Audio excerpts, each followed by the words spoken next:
மதுரகவியாழ்வார்.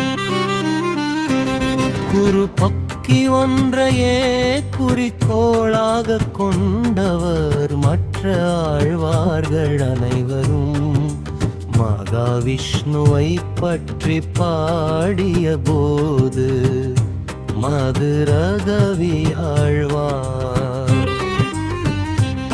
குரு பக்கி ஒன்றையே குறிக்கோளாக கொண்டவர். மற்ற ஆழ்வார்கள் அனைவரும் மகாவிஷ்ணுவை பற்றி பாடிய போது மதுரகவியாழ்வார்.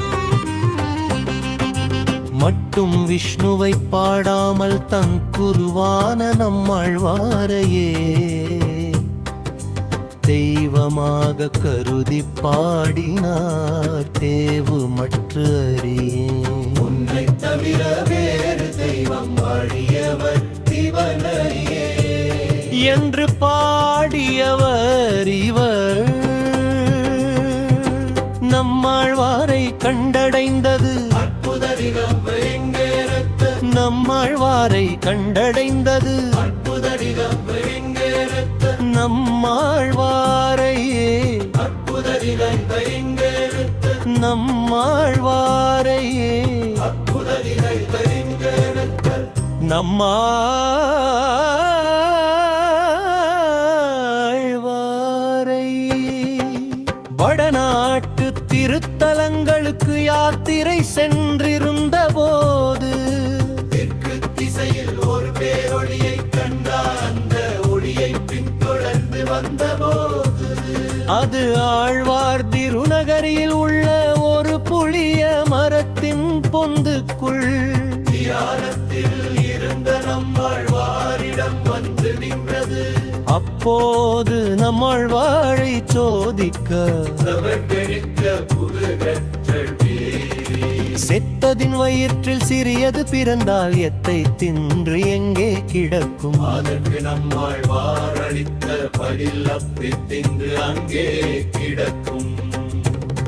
இந்த நுட்பமான தத்துவ பதிலை கேட்குது எந்த மதுரகவி நம்மாழ்வாரையே தன் ஆச்சாரியனாக ஏற்றுக்கொண்டார். கண்ணினும் சிறு தாம்பு இவர் பாடிய அந்த விந்த பாடல்களின் தொகுப்புக்கு கண்ணினும் சிறு தாம்பு என்று பெயர் கண்டன் யசோதையால் கட்டப்பட்ட அந்த சிறுக்கையில் பிறை கொண்டு கொடங்கும் இந்த பாடல்களின் குருவின் பெருமையை உலகிற்கு பறைசாற்றுகின்றன.